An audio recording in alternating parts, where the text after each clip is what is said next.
औज़ुबिल्लाहि मिनश्शैतानिर्रजीम बिस्मिल्लाहिर्रहमानिर्रहीम अस्सलातु वस्सलामु अलैका या रसूलल्लाह सल्लल्लाहु अलैहि वसल्लम अस्सलामु अलैकुम रहमतुल्लाहि व बरकातुहू। यसरब से आने वाले मुसलमान, मक्का में रहने वाले मुसलमानों को और ख़ास हुज़ूर पाक सल्लल्लाहु अलैहि वसल्लम को इस बात की दावत देते हैं कि वो यसरब में उनके पास आएँ और रहें, क्योंकि यसरब में इस्लाम को फॉलो करने के लिए मुकम्मल आज़ादी थी, किसी किस्म की कोई रोक टोक नहीं थी। ख़ास तौर पे उस किस्म की रोक टोक, आजमाइशें, सज़ाएँ जो कि मक्का में रहने वाले मुसलमानों को कुफ़ार के हाथों उठानी पड़ी थी। हुज़ूर पाक सल्लल्लाहु अलैहि वसल्लम भी मक्का में रहने वाले मुसलमानों को इस बात की इजाज़त दे देते हैं कि वो यसरब हिजरत कर जाएं, और इस इजाज़त के बाद फिर मुसलमान छोटी छोटी टोलियों में यसरब की तरफ हिजरत करना शुरू कर देते हैं। सबसे पहले मक्का से यसरब जो हिजरत करता है ग्रुप, उसमें 15 मुसलमान शामिल हैं, और सबसे पहले हिजरत जो करने वाले लोग हैं उनमें अबू सलमा रज़ियल्लाहु अन्हु शामिल हैं। अबू सलमा रज़ियल्लाहु अन्हु हुज़ूर पाक सल्लल्लाहु अलैहि वसल्लम के फूफीज़ाद भाई हैं। कई जगह पर यह भी कहा गया है कि मुसअब बिन उमैर रज़ियल्लाहु अन्हु ने सबसे पहले हिजरत की थी। अच्छा, अबू सलमा रज़ियल्लाहु अन्हु की बीवी उम्मे सलमा रज़ियल्लाहु अन्हा अपनी हिजरत की कहानी कुछ इस तरह से सुनाती हैं। वो कहती हैं कि जब अबू सलमा ने यसरब हिजरत करने का फ़ैसला कर लिया तो उन्होंने मुझे ऊँट पर बिठाया और हम यसरब की तरफ निकल पड़े।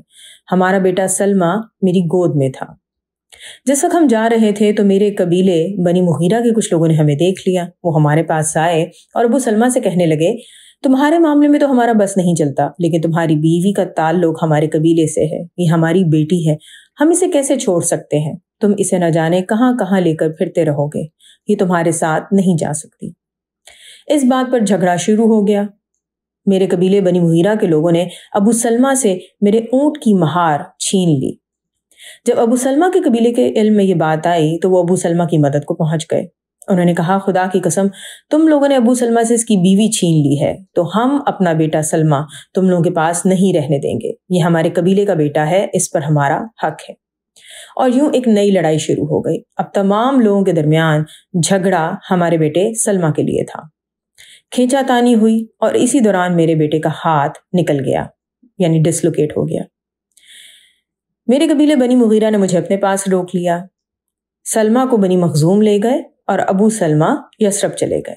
इस तरह मक्का के लोगों ने हम तीनों को अलहदा अलहदा कर दिया। मेरी जिंदगी अंधेर हो गई। मुझे रोने के सिवा कोई काम नहीं था।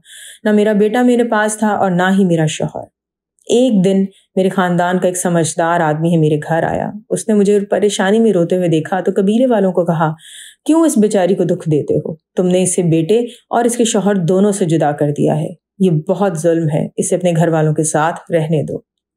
तब मेरे कबीले बनी मुगीरा को मुझ पर रहम आया और उन्होंने मुझे यसरब जाने की इजाज़त दे दी। फिर अबू सलमा के कबीले बनी मखजूम ने भी मेरा बेटा वापस कर दिया। अब पहला मुसलमानों का काफिला तो यसरब जा चुका था। 10 दिन का सफ़र था।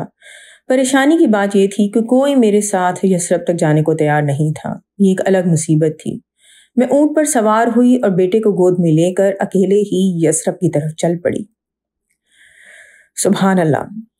पता है, जब मैं ये सीरीज़ रिकॉर्ड कर रही होती हूँ तो इतना आसान नहीं होता। मैं आपसे भी रिक्वेस्ट करूँगी कि जब आप सीरत नबी सल्लल्लाहु अलैहि वसल्लम की सीरीज़ ये सुने तो इमेजिन करें कि जैसे आप वहाँ पे मौजूद हो। अब आप देखें कि ये उम्मे सलमा रज़ियल्लाहु अन्हा की आप स्टोरी सुन रहे हैं। अगर आप खातून हैं तो आप खुद को इमेजिन करें कि किस तरह आपसे आपका छोटा सा बेबी आपसे ले लिया जाए, आपके मियाँ को अलग कर दिया जाए, आप अलग पड़े हुए हैं। ये आसान बात नहीं है। और इसी तरह अगर आप कोई आदमी है तो आप सोचें कि अगर इस तरह आपकी फैमिली को आपसे अलग कर दिया जाए।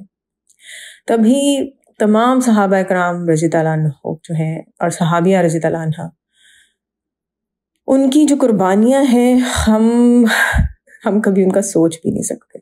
चलें बाकी का किस्सा जो है ये शुरू करते हैं।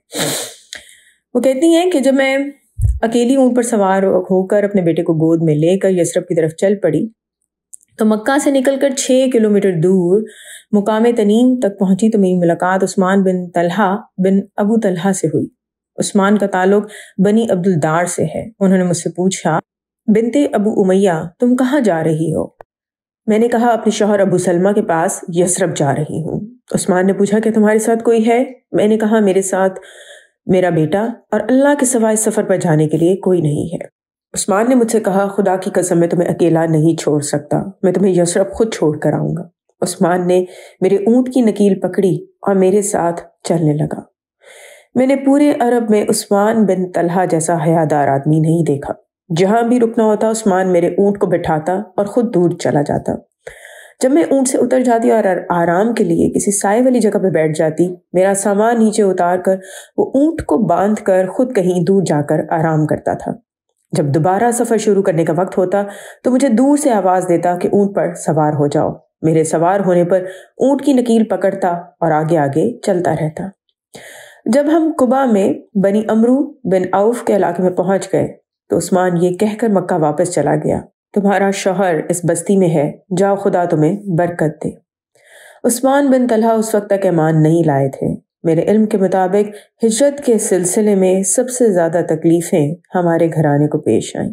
انشاءاللہ باقی نیکسٹ ویڈیو میں۔ الصلاۃ والسلام علیکم یا رسول اللہ صلی اللہ علیہ وآلہ وسلم۔ السلام علیکم ورحمۃ اللہ وبرکاتہ۔